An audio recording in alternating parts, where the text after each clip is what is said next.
I'm going to be sharing my experience as a first time flyer. Like, who's not this excited about flying? Hey, jackpot, jackpot. I was so excited though. I wouldn't lie to you. I was so excited. As a first time flyer, you can be so excited that you will lose out on some basic things you need to know, things to prepare for, and that's what this video is about.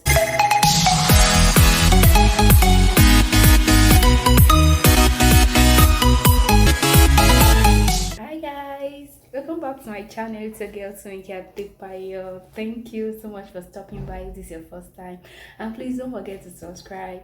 I got so many beautiful reviews in my last video. In fact, I've not recovered from the excitement. Thank you so much guys. So if you have not seen the video, I'm going to leave a link to it in my description box, so please go check it out. So today's video is going to be I'm going to be sharing my experience as a first time flyer. Like, who's not this excited about flying? Hey, jackpot, jackpot. I was so excited though. I wouldn't lie to you. I was so excited about traveling. And so like as a first time flyer, you can be so excited that you will lose out on some basic things you need to know, things to prepare for, and that's what this video is about. First and foremost, you want to travel, you didn't have international passport. Like, are you joking? Are you serious? I know some of us would be like, why do I even need international passports? Like, I don't have a concrete plan of traveling now. I don't want it to expire. I don't want to just acquire it and just dump it somewhere. I used to have that kind of thought till when the need for it arise, and I had to be stressed. Like, I went through so much struggle before I could get it. Like, I was stressed spiritually, physically, emotionally, financially, like just name it. I was stressed. I had to pay extra to get the international passports. I had to visit the immigration office back to back. I had to pray and fast. In fact, it became a prayer point in my family then before I could really get it. The day I got it, I think it was around 5 to 6 p.m. later in the evening. I got like, I was like, hey, thank you. Come back, them. So you want to be in that kind of situation, so I would advise you get it, especially if you have plans of traveling between maybe a year or 2 years. You can just plan and get it, so when the need for it arises, you know you are good to go. So that being said, there's some basic things to consider while booking a flight.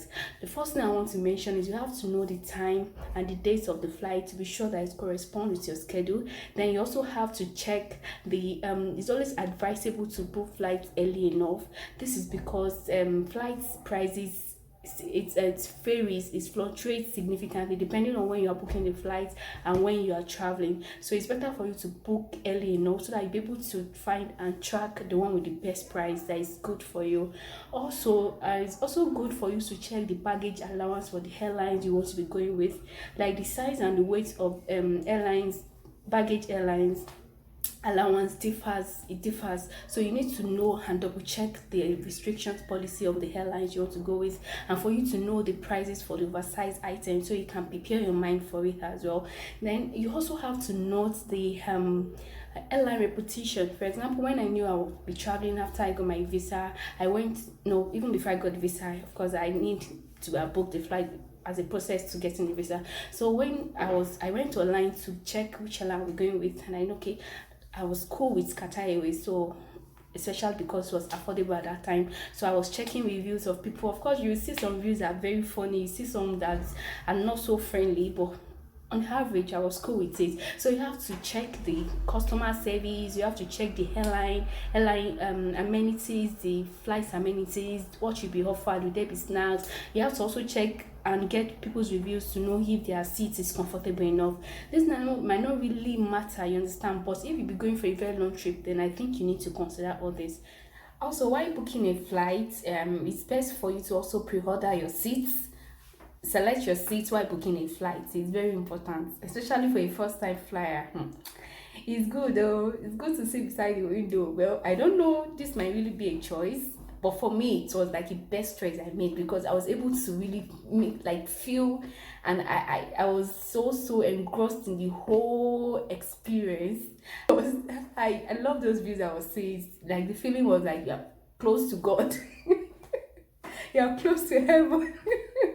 So like, it's good to pre-order your seats. You make you not to be inconvenienced in any way, like people going out and coming off the stage. So it's best for you to also pre-order your seat. Let's talk about packing things. I know when you want to travel, you'll be so excited that you want to, of course, pack your clothing, pack shoes, ladies pack bags, pack enough things. But please ensure that you have all your documents. I mean, all your necessary documents packed. That should even be the first thing. I forgot my vaccine card. God. I didn't even notice on time because I was not asked to provide it in Nigeria. But when I got to Brazil and I was told to provide it, I was just looking like, wait, what's going on? Thank God I had a copy of it on my phone, and thank God it was acceptable. So please, you have to ensure that you have all your necessary documents. Like, you have to check through thoroughly and ensure that you have everything packed. Then before you now start packing other things.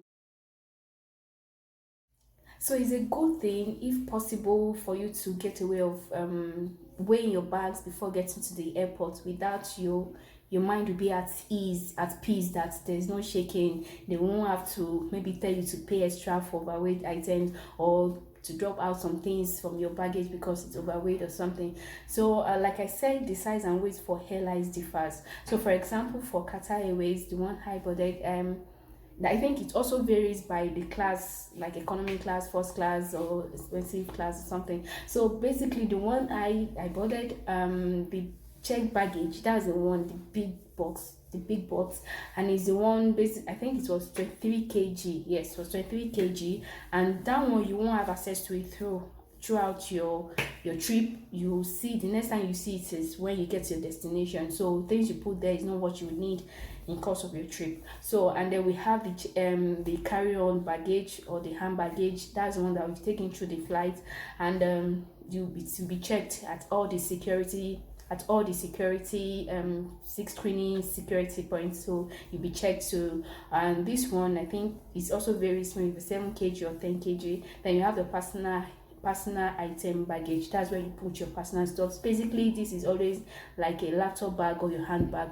So like I said, it's best you try and weigh all these things and be sure that it's within the policy of the airline. Then let's talk about the departure date. Departure day. It cannot be overemphasized that it's always advisable you get to the airport at least 3 hours before your departure time, like, so you have enough time, like you have enough time to go through, for you to check in and get your boarding pass, for you to check in your baggages, for you to go through all the screening points. Like, as a first time flyer, is always, in fact, is very, very important, so that you won't be in a situation where you be in a hurry and go through all these things with stress. Exactly, like, that's your first time. You don't even know how the whole process is going to be. You don't know the strategies. You don't know most of this information. So it's best for you to just arrive at the airport on time, even if you have enough time to just walk around. If that's your first time getting to the airport, for you to just walk around the airport and see the beauty of the whole thing, take enough pictures, make enough videos, eat if possible, and all those stuff. So it's very, very important, and it cannot be overemphasized, for you to get to the airport for international flights at least 3 hours before your departure time. So another thing I also want to talk about is you have to like dress for comfort and convenience. Well, I think I did. Well, I didn't do much. Of course, it's my first time. I wanted to look good because I know I've been taking so much pictures and videos. And I wore sneakers, and the sneakers was a good and a bad decision at the same time. It was a good decision because it protected my feet from cold when I got to the airport, when I was in the plane. So, but it was kind of a bad decision for me because I wasn't able to wear and off it as I will. So I had to just put it all off through 20 hours trip, you can imagine. So wear something very comfortable, what you know that you're going to feel good in. You can't go through, especially a long trip, and you just feel so inconvenienced, you understand.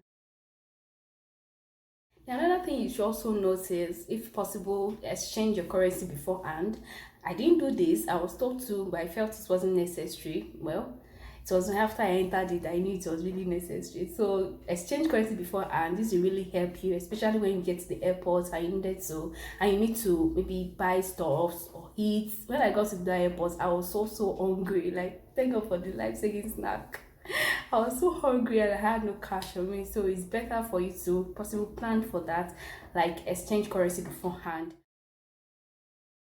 It's good to make your bag easily identifiable, like maybe getting a ribbon, tying around it, or a belt or something, so that when you get to baggage reclaim, you won't have to spend much time or hustle trying to identify your bag. I didn't do this. I thought it wasn't necessary to, like, why would I recognize my bag? So when I got to the baggage reclaim, like I spent like 30 to 45 minutes trying to identify my bag. I realized that it's 1,001 blue bags. So I had to spend extra time just to ensure that I got my bag. So it's going to really save a lot of time to make your bag identifiable. Then lastly, it's good to pray about everything. Basically, from you getting your international passport to apply processing your visa to booking your flight to when you have the plane to when you finally land. Like, it's good to pray about everything, like everything. I didn't experience any casualties while coming, like why flying. But really, I also prayed. You check my video, I prayed, like I pray. So it's good to really pray about everything too. So I hope this is so educating. I hope it's so informative. Thank you so much for watching to the end of the video, and don't forget to also subscribe, like, share, comment. Thank you for your time. See you next time. Thank you. Bye.